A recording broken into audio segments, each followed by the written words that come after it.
Assalamualaikum warahmatullahi wabarakatuh. Perkenalkan, nama saya Amanda Zadea. Di sini saya akan menarasikan judul makalah tentang toleransi dalam Islam.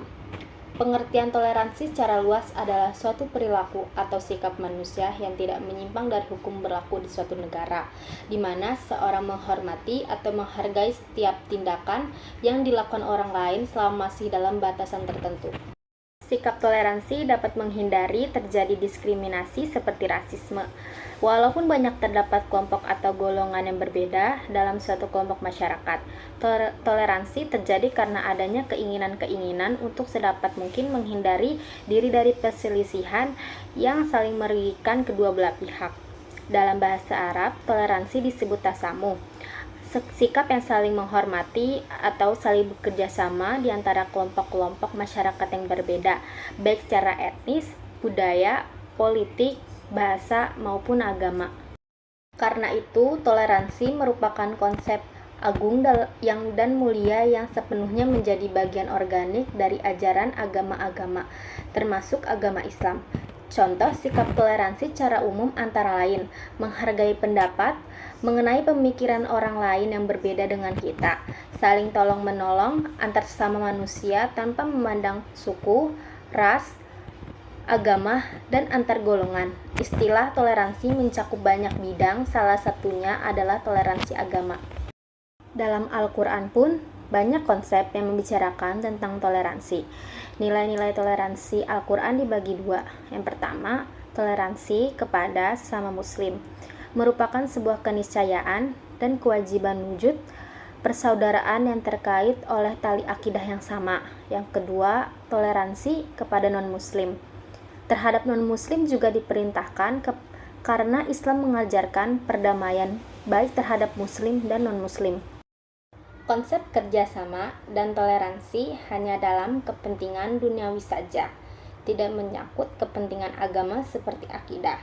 Dalam hubungannya dengan orang-orang yang tidak seagama, Islam mengajarkan agar umat Islam berbuat baik dan bertindak adil, selama tidak berbuat aniaya kepada umat Islam.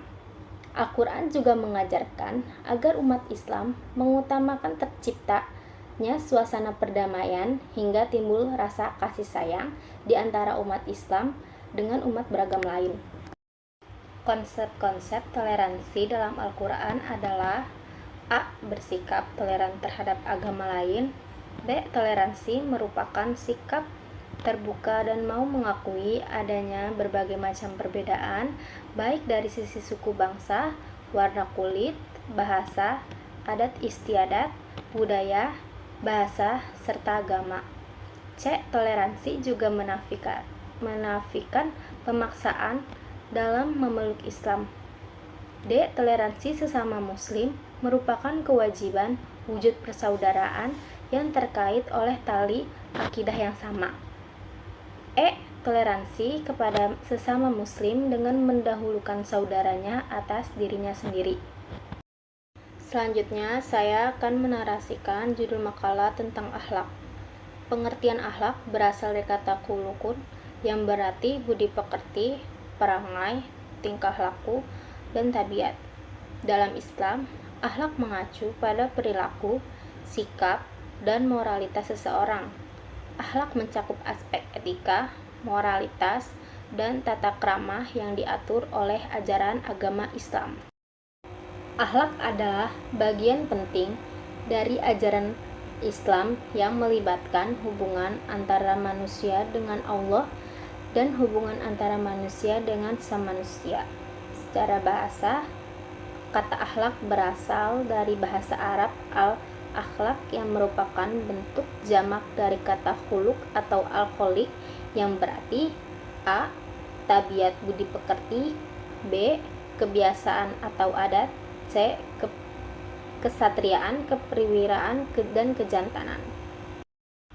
Sedangkan pengertian secara istilah, akhlak adalah suatu keadaan yang melekat pada jiwa manusia yang melahirkan perbuatan-perbuatan yang mudah tanpa melalui proses pemikiran, pertimbangan, atau penelitian.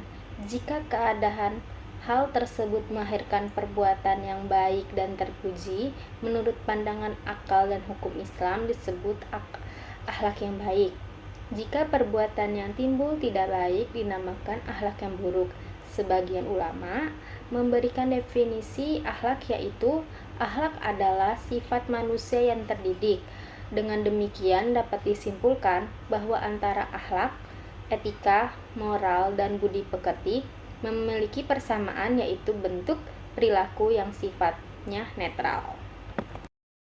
Ruang lingkup akhlak meliputi akhlak kepada Allah, akhlak kepada manusia, serta akhlak kepada alam semesta.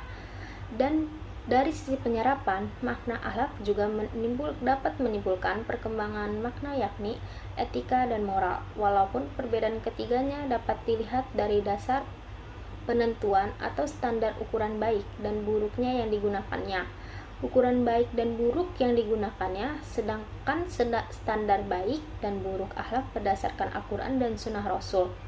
Sedangkan moral dan etika berdasarkan adat istiadat atau kesepakatan yang dibuat oleh suatu masyarakat. Jika masyarakat menganggap suatu perbuatan itu baik, maka baik pula nilainya.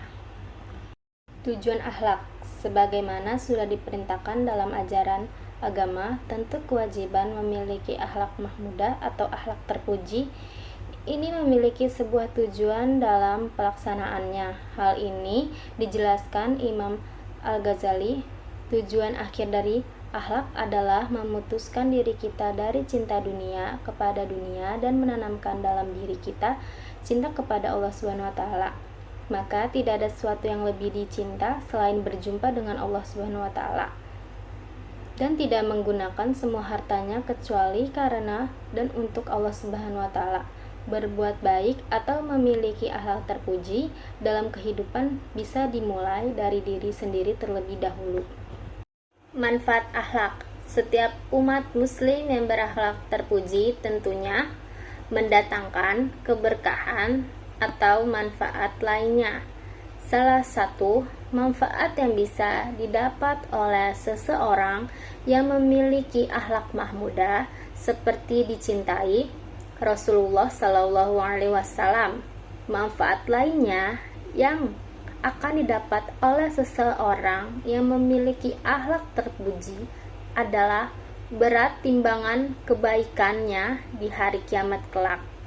Bahkan dalam agama Islam, seorang umat yang memiliki akhlak mulia akan bisa mencapai derajat seperti orang puasa atau sholat. Selanjutnya, saya akan menarasikan judul makalah tentang politik dalam Islam. Pengertian politik. Politik Islam adalah pemerintahan yang berbasis pada Islam sebagaimana yang pernah diperjuangkan oleh Nabi, yaitu negara Madinah. Dakwah Islam tidak mungkin dapat dilaksanakan secara maksimal jika tidak menggunakan sarana politik. Politik Islam mengacu pada penggunaan nilai-nilai Islam dalam proses pembuatan keputusan politik dan pengaturan pemerintah. Politik Islam merupakan memperjuangkan serta menegakkan ajaran-ajaran Islam. Tidak mungkin Islam dapat dilaksanakan dengan baik jika tidak melalui gerakan massa berupa partai politik. Beragama Islam juga sebenarnya secara langsung atau tidak merupakan melaksanakan politik dalam arti luas.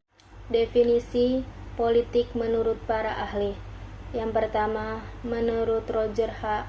Solow 1950, ilmu politik adalah tentang negara. Yang kedua, menurut Robert A. Dahl 1978, ilmu politik adalah siasat. Yang ketiga, menurut Johan 1993, ilmu politik adalah ilmu yang membahas tentang kenegaraan. Yang keempat, menurut Raymond 1993, ilmu politik adalah ilmu yang membahas tentang negara. Tujuan politik Islam. Menurut Munawir Suzali, di dalam Al-Quran terdapat sejumlah ayat yang mengandung petunjuk dan pedoman bagi manusia dalam hidup bermasyarakat dan bernegara. Di antara ayat tersebut mengajarkan tentang kedudukan manusia di muka bumi. Prinsip-prinsip politik dalam Islam. Yang pertama, prinsip kedaulatan. Yang kedua, prinsip keadilan. Yang ketiga, prinsip musyawarah dalam Islam. Yang keempat, prinsip persamaan. Yang kelima, prinsip hak dan kewajiban negara dan rakyat. 6. Prinsip amar ma'ruf nahi mungkar. Sekian, terima kasih. Akhir kata, wassalamualaikum warahmatullahi wabarakatuh.